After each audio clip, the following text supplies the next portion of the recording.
Hello, नमस्कार जी। कैसे हैं आप सभी? सेकंड ग्रेड एग्जाम चल रहे हैं। अब आपका हो गया होगा, कुछ सब्जेक्ट के एग्जाम हो गए हैं, कुछ के आज हैं, हो जाएंगे, है ना? तो कोई समस्या नहीं है। पर जिनका हो गया उनके लिए बड़ी दिक्कत आ रही है कि एग्जाम हो गया लेकिन अच्छा नहीं हुआ और बिगड़ गया पेपर। 40% नहीं बन रहे। एग्जाम का पैटर्न इतना टफ था, फर्स्ट पेपर विशेष तौर पे। और टफ भी क्या, आप मान सकते हैं कि मॉडरेट था बहुत ज़्यादा। और जिसकी वजह से फर्स्ट पेपर ही ज़्यादातर लोगों का बिगड़ा है। सब्जेक्ट के पेपर ठीक है। आप देखेंगे कि 1 डेढ़ साल से जो पैटर्न रहा है आरपीएससी का, वो ऐसा ही रहा है। आरपीएससी फर्स्ट पेपर को ज़्यादा टफ बना रही है, वास्ट चीज़ें ज़्यादा पूछ रही है। और जो भी जैसे कि पॉलिटी है, हिस्ट्री है ना, उनमें बहुत ज़्यादा डीप जा रही है। अब पॉलिटी है तो पॉलिटी के अंदर फैक्चुअल चीज़ें बहुत ज़्यादा पूछी जा रही हैं। भाई जो इंडियन पॉलिटी पूछी गई है, मैंने पहले भी कहा था कि वो कॉन्सेप्चुअल होगी, वहाँ पे कॉन्सेप्ट पूछेंगे। और ऐसा ही हुआ है कि कॉन्सेप्ट खूब पूछे गए हैं। लेकिन राजस्थान की जो पॉलिटी है उसके अंदर कॉन्सेप्ट कम पूछे जाते हैं, उसमें फैक्ट ज़्यादा पूछे जाते हैं। और पॉलिटी का क्या है कि राजस्थान की हो या फिर अपने इंडिया की हो, इंडिया की तो विशेष तौर पे जहाँ भी पॉलिटी है वहाँ आप एक पैटर्न देखेंगे कि आरपीएससी यूपीएससी का पैटर्न फॉलो करने लग गई कि वो करंट से रिलेटेड क्वेश्चन ज़्यादा पूछती है। जैसे करंट में कोई मुद्दा रहा है अभी 2 4 6 महीने में, साल भर में, उस मुद्दे पे सबसे ज़्यादा क्वेश्चन पूछे जाएंगे, है ना? और कुछ एक एग्जाम के तो मैंने पेपर देखे थे, है ना, ग्रुप ए के। तो उसमें तो यही पूछा है, जैसे अपने आयोग लगा रखे हैं तो पहले आयोग के सिंपल सिंपल क्वेश्चन पूछे जाते थे। लेकिन अब हर क्वेश्चन को घुमा फिरा के एनालिटिक तरीके से पूछा जा रहा है। तो आपको भी अब तैयारी इसी आधार पे करनी है कि एनालिटिक तरीके से तैयारी हो। उसके लिए आपको अच्छे से पढ़ना पड़ेगा, आपको अच्छे से समझना पड़ेगा कि कौन सा आयोग है, तो उसका क्या काम है, उसकी क्या संरचना है, उसमें कौन कौन से मेंबर होते हैं, कितने समय के लिए होते हैं। और आजकल आयोगों से धारा, उपधारा, बिंदु, इनसे क्वेश्चन पूछने लगे हैं क्योंकि उनका कहीं ना कहीं इस्तेमाल हो रहा है। हम पढ़ तो रहे हैं लेकिन पढ़ने के साथ साथ, अरे, पढ़ने के साथ साथ रिलेट करना बहुत ज़रूरी है। कोई भी ऐसी घटना हो रही है, हम न्यूज़पेपर पढ़ें। अब पढ़ने का यही एकमात्र तरीका बचा है कि आप न्यूज़पेपर पढ़ें। न्यूज़पेपर में कोई घटना हुई है या कोई भी चीज़ ऐसी हुई है, आज की मान लो कोई घटना है, भाई राज्यसभा से संबंधित मान लीजिए कुछ आया है, तो आप एक बार राज्यसभा को खंगालें, अपना सिलेबस पास में रखें और सिलेबस के अकॉर्डिंग देखें कि राज्यसभा अगर आपके सिलेबस में है तो उससे रिलेटेड आपके न्यूज़पेपर में क्या खबर आई है, उसके नोट्स बना लें।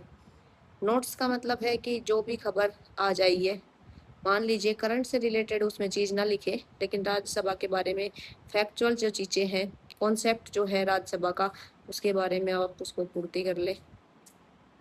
उससे ये हो जाएगा कि आपका टॉपिक है वो तैयार हो जाएगा और ऐसे बार बार रिवाइज करने से आपको बेनिफिट भी मिलेगा।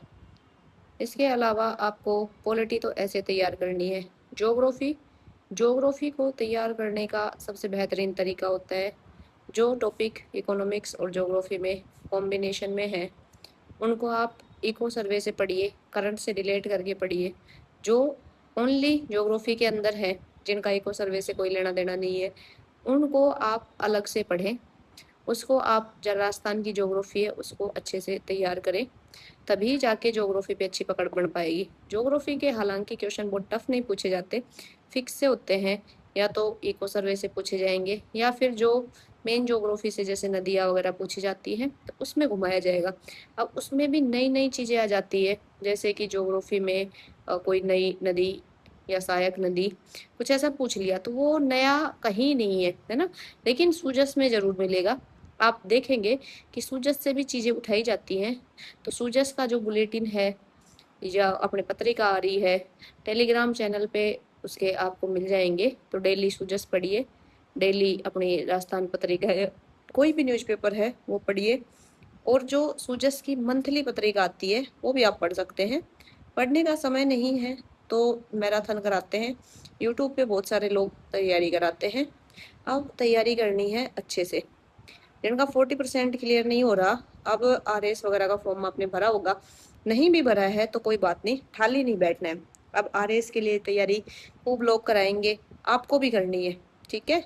आरएस का सिलेबस, सेकंड ग्रेड का सिलेबस, जो आरएस प्री का सिलेबस है, लगभग सेम सा ही रहता है। कुछ चीज़ों को छोड़ के, साइंस मैथ को छोड़ दो, बाकी जो और चीज़ें हैं जीके की वो बराबर सी है। तो आपको क्या करना है, बैठना नहीं है। जब हम फ्री बैठ जाते हैं तो हम सिस्टमेटिक ढंग से तैयारी नहीं कर पाते, और सिस्टमेटिक ढंग से तैयारी करने के लिए बैठना नहीं है, तैयारी करनी है। तो अभी एग्जाम रहता है सिर पे, तो तैयारी अच्छे से होती है। तो आपको भी यही करना है कि अब एग्जाम है, और ये मान के चले कि आपको आरएस क्लियर ही करना है, ठीक है। सेकंड ग्रेड नहीं बना गया तो क्या हो गया, घर वाले कहेंगे कि सेकंड ग्रेड तो पढ़े ना गए हो, और ये आरएस बनने चला है, कोई बात नहीं। दुनिया पे, घर वालों पे, किसी के तानों पे कोई भी रिएक्शन मत दो। जो भी है ठीक है, ये सोचो कि आपका जो रिजल्ट आएगा ना, वो रिजल्ट सबको जवाब दे देगा।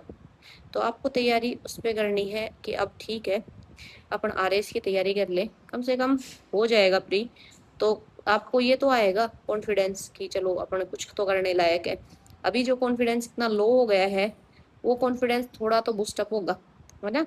तो इससे कोई फर्क नहीं पड़ता, कभी कभी पेपर भी बिगड़ जाते हैं, खूब अच्छी तैयारी कर लो फिर भी नहीं बैठ पाता, कई चीजें हो जाती है, परिस्थितियां हैं, बहुत सारी हॉल की स्थितियां हैं, ठीक है।